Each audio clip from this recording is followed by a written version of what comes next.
You thought you had time. Now they're saying 4 years max, no more. That's the reality Indian students may soon face if the US goes ahead with a major F-1 visa rule change. Right now, students can stay as long as it takes to finish their studies.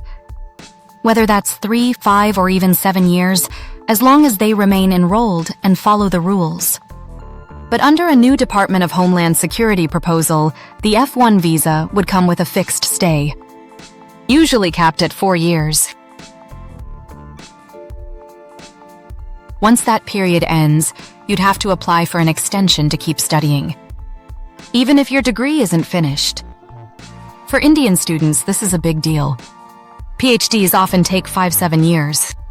Research-heavy master's programs can run long, and medical or STEM tracks rarely fit neatly into 4 years.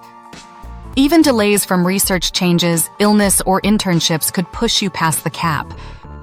That would mean filing for an extension, waiting months, hoping for approval, and risking denial, all while juggling classes, labs, and tuition.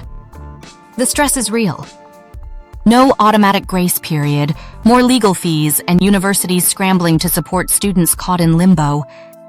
Imagine being in year 4 of a 5-year PhD, and suddenly your final year depends on visa paperwork instead of academic performance.